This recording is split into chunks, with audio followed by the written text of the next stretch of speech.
দিনটা ছিল শুক্রবার। তো ছেলেকে কোচিংয়ে নিয়ে যাওয়ার সময় এই ভিডিওটা আমি করে রেখেছিলাম। তো সেটাই আপনাদের সাথে শেয়ার করলাম। তো ছেলেকে কোচিংয়ে রেখে আজকে আমি কোথায় কোথায় ঘুরবো সেটা আমি আপনাদের সাথে শেয়ার করব।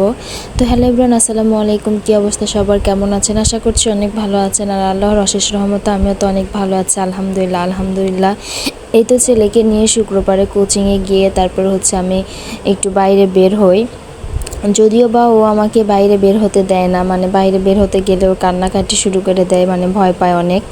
তো তাকে রেখে একটু বাইরে বের হলাম। আসলে কি আর করব, প্রায় 2-2.5 ঘন্টা তো এক জায়গায় একঘেয়েমে বসে থাকা যায় না। তো সেই জন্য একটু বাইরে বের হলাম।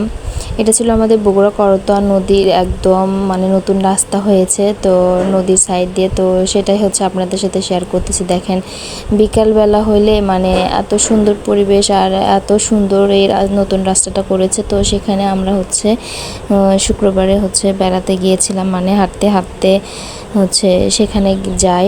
তো যার পরে দেখি এত লোকজন ছিল, আসলে কি আর করার, মানে যেহেতু নতুন একটা কিছু হলে তো সবাই তো সেখানে হচ্ছে বেড়াতে যায়। আর এটা হাঁটার জন্য মানে একদম এত সুন্দর একটা পরিবেশ হয়েছে, অনেক সুন্দর। তো এখানে হচ্ছে একটা ভাবির সাথে আমি গিয়েছিলাম হাঁটতে। তো হচ্ছে তাকে হচ্ছে অনেক সুন্দর করে ভিডিও করে দিচ্ছিলাম, তারপরে হচ্ছে ছবি তুলে দিচ্ছিলাম। তো সেটাই কিন্তু আপনাদেরকে দেখালাম। আর ওই পাশটাই ছিল হচ্ছে অনেক সুন্দর, মানে একদম ঘাস লাগাইছে, মানে নতুন, সেটা হচ্ছে মানে ঘাসটা ধরে উঠছে, মানে লেগে উঠছে যেটাকে বলে। তো সেগুলো কিন্তু অনেক সুন্দর হচ্ছে। আর এই পাশটা কিন্তু নতুন, এই পাশে হচ্ছে এখনও কিন্তু ঘাস ওইভাবে লাগানো হয়নি। তো এই জন্য হচ্ছে সিমেন্টের মানে সাদা সাদা হয়ে আছে, তারপরেও কিন্তু অনেক সুন্দর লাগতেছে। আর এটা কিন্তু উঁচুতে আমরা হচ্ছে দাঁড়াইছিলাম। আর আরেকটা পার্ট ছিল হচ্ছে নিচে, ওইটা একদম পানি উঠে মানে ভরে গেছে, আসলে সাহস হচ্ছিল না নিচে যাওয়ার, এই জন্য আর কি যেতে পারিনি। তো সেখানে কিছুক্ষণ হাঁটাহাঁটি করার পরে দেখি যে মানে একটা মানে বাজনার হচ্ছে যে আওয়াজ। তো তারপরে কিছুক্ষণের মধ্যেই দেখি যে একটা নৌকা চলে আসে। আসলে হয়তো মানে প্রত্যেক বছরে তো নদীতে হচ্ছে নৌকা খেলা বলে বা নৌকা বাইচ খেলা বলে, তো সেটা তো হয়। তো এটা মনে হচ্ছে মানে নতুন করছে, মানে খেলবে আর কি। তো সেই জন্য হচ্ছে ট্রেনিং করতেছিল বা যাই হোক আর কি। তো সেটা দেখলাম, আসলে অনেক ভালো লাগলো। অনেক মানে বেশ কয়েকজন মিলে হচ্ছে যে নৌকাটা চালাচ্ছিল, অনেক সুন্দর লাগতেছিল দেখতে। তো ছেলের কথা কেন বললাম যে কান্নাকাটি করে, আসলে ও স্কুলে গেলেও হচ্ছে কান্নাকাটি করে বা প্রাইভেটে গেলেও, জানি না আমি এই সমাধানটা কবে পাবো। আল্লাহ পাক ওকে হচ্ছে এই মানে কান্নাকাটিটা কবে বন্ধ করবে জানি না। মানে ওকে স্কুলে রাখলেও হচ্ছে স্কুল ছুটির পরে 2-1 মিনিট মানে লেট করা যাবে না। ও স্কুল থেকে বের হওয়া মাত্রই মানে ওর হচ্ছে গার্জিয়ান যে কেউ হোক ওর চোখে পড়া লাগবে, নয়তো বা ও খুবই কান্নাকাটি করে দেয়। সেম অবস্থা ওর প্রাইভেটেও হয়েছে। তো আপনারা সবাই বেশি বেশি দোয়া করবেন আমার ছেলেটার জন্য, আমার ছেলেটা যেন তাড়াতাড়ি মানে ভালো হয়ে যায়, কি আর করার। তো দেখেন কথা বলতে বলতে নৌকাটা কিন্তু একদম আমাদের কাছে চলে আসছে, মানে অনেক সুন্দর লাগতেছিল দেখতে। আর পরিবেশটাও ছিল একদম নীরব চুপচাপ। তো তারপরে হচ্ছে আবার আমরা হচ্ছে যে কোচিং চলে যাই। কোচিং থেকে নিয়ে ছেলেকে একটু, যেহেতু শুক্রবার, তারপর হচ্ছে একটু মানে ঘোরাঘুরি করি।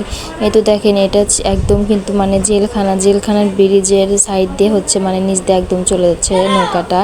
অনেক সুন্দর কিন্তু লাগতেছিল দেখতে, আর অনেক লোকজন ছিল।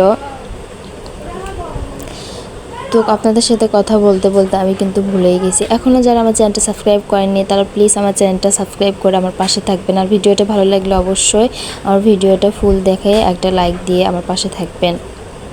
তো আমার ভিডিওগুলো মানে অনেকে হচ্ছে কমেন্ট করে, তো সব কমেন্টে আসলে রিপ্লাই তো দিতে পারে না, তার জন্য আসলে কি আর বলবো।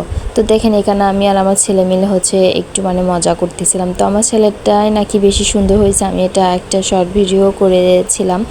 তো সে বলতেছিল আম্মু তোমার হাতে তো হচ্ছে না, তো আমার হাতে মানে অনেক সুন্দর হয়েছে, তুমি তো পারতেছো না।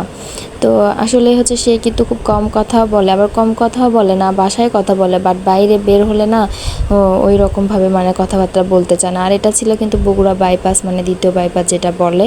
তো সেখানে রাস্তা আর হচ্ছে দুই পাশে যে গাছগাছালি আসলে এত সুন্দর, আমরা হচ্ছে না আসলে বা না দেখলে তো কখনো বিশ্বাস করতে পারবো না, তাই না? তো হচ্ছে আমরা সেখানেই গিয়েছিলাম। তো সেখান থেকে একটু ঘোরাঘুরি করে আমরা হচ্ছে দেন বাসায় চলে আসি। তো সেখানে হচ্ছে আমরা ঘোরাঘুরি করতে করতে ছেলেকে অনেক কথা বলতেছিল, হচ্ছে ওর পাপা বলতেছিল, আমি বলতেছিলাম যে দেখো তুমি যে প্রত্যেক দিন এভাবে কান্নাকাটি করো, তোমারও তো ভালো লাগে না। আর অনেক হচ্ছে গার্ডিয়ান আছে বা অনেক বাচ্চা কাচ্চা আছে তোমার দেখে যে তারা শিখে, আসলে কেমনটা লাগে না, ও বুঝতেই চায় না। তো দেখেন এখানে হচ্ছে আমার ছেলেটা একটু হাত দিয়ে চুল নাড়ে দেখতেছিল, মানে বলতেছিলাম বাতাসে আমার চুলগুলো উড়ে উড়ে আমার ভাব নেওয়া হচ্ছে। দেখেন কতটুকু একটা বাচ্চার কি কথা, তাই না? আর হ্যাঁ, আজকে কিন্তু আমি আমার কাজের ভিডিও কিন্তু একটাও আপনাদের সাথে শেয়ার করলাম না, এগুলো কিন্তু একদম ঘোরাঘুরির ভিডিও হচ্ছে আপনাদের সাথে আমি শেয়ার করলাম। তো ঘোরাঘুরি করে আমরা চলে যাই হচ্ছে বউবাজারে। বউবাজার হচ্ছে নাজ রেস্টুরেন্ট নতুন হয়েছে, তো সেখানে আমরা বরাবরই যাই। তো সেখানে হচ্ছে গিয়েছিলাম, বাচ্চা বলতেছিল আম্মু সেখানে একটু যাব। তো কি কথা বাচ্চা বলছে, তো সেখানে চলে যাই। তো সেখান থেকে একটু আপনাদের সাথে আমি হচ্ছে যে শেয়ার করি। তো যাই হোক, আজকের ভিডিওটা হচ্ছে বেশি বড় আর করব না। তো সেখানে হচ্ছে পুরি বা পরোটা, তারপরে হচ্ছে এগুলো হচ্ছে খাওয়া হয়েছিল। তো সেটাই আমি আপনাদের সাথে একটু একটু করে সব কিছু শেয়ার করতেছিলাম। আর আমার ছেলে হচ্ছে বেশি মানে মিষ্টি মানে পছন্দ করে না, বেশি ঝালও পছন্দ করে না। তো মানে মাশাল্লাহ ওর মুখে যে রুচিটা হচ্ছে আছে, ও খায় অল্প, কিন্তু খুবই হচ্ছে যে মানে বেছে বেছে খাওয়া আর কি। তো আজকের ভিডিওটা এই পর্যন্ত, বেশি আর বড় না করি। সবাই ভালো থাকবেন, সুস্থ থাকবেন, আল্লাহ হাফেজ।